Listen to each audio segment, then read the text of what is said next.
Yeah, it's great to be out here again. Practice one is always a lot of fun. You know, a lot of energy and excitement. We challenge our guys to come out here and play with a lot of effort and focus, and I think we got that accomplished today. What are you most looking forward to coming up this season? First game. I love the games, you know, but we got a lot of work to do before we host Drake here, but we're really looking forward to game one. The season opener, there's nothing like it in the fall. And same way with high school season. I just love knowing that first Friday night when football's getting kicked around and that football in the air is a lot of fun.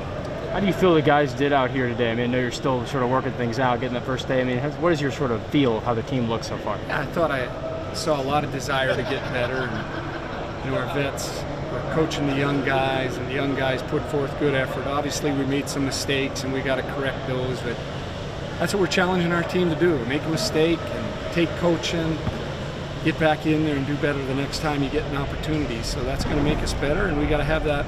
You know, after every rep, after every play, after every practice. Earlier today, Tommy got put on the Walter Payton watch list. Is he the best quarterback in the state of North Dakota? We really like Tommy. He's a good player. I think he knows how to play quarterback, and we're really happy we have him here at the University of North Dakota. He's done a good job for us for a long time, and we have high expectations for him, and he has high expectations for himself.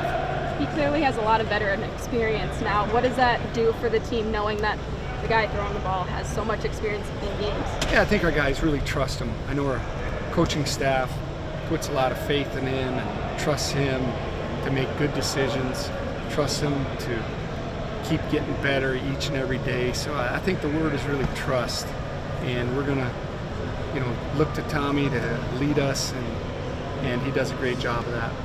And what's kind of going to be the plan for post Tyler Huisman, who's going to be stepping up into that role? Obviously, Isaiah Smith's in the mix. What do you kind of see and expect from him this year? Yeah, you know, it's Zay's opportunity to get more carries. We thought he had a good, solid season last year. Obviously, we're rooting for Tyler. He's doing a great job out in camp, is the word we're getting. But, you know, it's somebody else's time now. Luke Skopner back healthy. We're excited about that. He's really looking good here early and throughout the summer.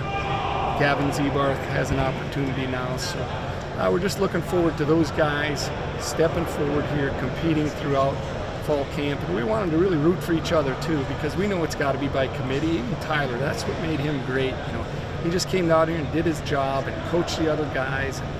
He really enjoyed seeing other guys be successful too, and that's what we expect out of that room. How great is it knowing that you have so much experience on your offensive line too? Obviously, you have a bunch of new guys on the roster this year, but having such experience on that side of the ball. Yeah, it really helps. You know, when you're experienced there, you can probably install a little bit quicker, but we're still challenging those guys to take it up to the next level. You know we can improve in a lot of areas. We know each individual can improve, and that's where Donnie and Easton are doing a good job of that. And Coach Pavlik, I know he's really pushing that room to play even at a higher level than we did a year ago. And then on the flip side, on the defensive side of the ball, you have a new defensive coordinator coming into this fall. How is that leadership going so far? How have you seen it maybe improve throughout the summer heading into this fall camp? Yeah, I'm really excited for the leadership, and, you know, seeing Joel grow up as a coach. He's been with us 10 years and played here, so he's got a lot of pride in the program. He takes a lot of pride, and he's really excited about this opportunity, and I know he takes it very seriously. So we're really excited about his leadership. We know we can make some improvements there, and number one is simplify and play fast and eliminate explosive plays. And, you know, we're really looking forward to that side of the ball, taking a good step here, and we got to work on that out here at the practice field, and that's what's going to show up on game day. The better that we do out here on the practice field, the better we can expect on game days. Have you seen the chemistry grow over the last few years between Bo and Tommy? Well, I think it's pretty high. You know, they know each other. I know when plays were broken down a year ago, you know, Tommy would find him in open space. Bo knows how to find open space. So it's really a good chemistry, and we want that with all our receivers, but obviously they played a lot together and a lot of plays out there together, so it's pretty high, that chemistry. What do you think of starting fall camp with construction going on next door with Memorial Village getting finished up? It looks like the kick-starting, you know, the Pollard Center's addition. What do you think? Well, it's exciting for our program. You know, a lot of optimism when you look forward to the future, and we want to stay in the present and stay in the moment, but it's sure exciting for our program. And every once in a while it causes us to adjust a little bit with the construction. We might have to go around a crane or a payloader or whatever, but we'll take it because we're looking forward to the future here. But right now we're trying to stay in the moment and get better each and every day. There's a lot of hype around your team this year. You guys have always been really tight in the group and in the conference, but you guys were seeded 4th or predicted 4th in the polls or whatever. How are you guys maybe trying to exceed that expectation going into the year? Well, I think you do it by going to work and practicing and in the meetings, really great focus, and the coaches too, to teach our guys, and we want to do better. That's what we expect from our program. You know, where we get picked is where we get picked, and we get that. And we know this is a really tough league and it'll be challenging games, but we're going to approach every game like it's a playoff game because you got to build a resume and want to get in the playoffs. And we've been fortunate enough to do that several times the last few years.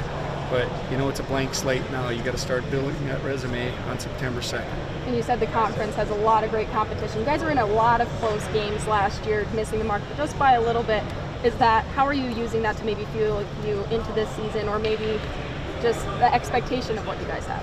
Well, the difference in close games is probably who's going to execute down the stretch and who's going to be in good enough shape in the fourth quarter and really have faith in each other and stick together, because there's going to be adversity in those games. We know that. So focusing on what you control is really important, and you can control your effort, you can control your focus.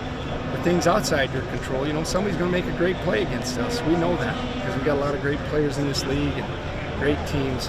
We got to be able to handle those points in a game and recover from it and keep moving and play 60 minutes.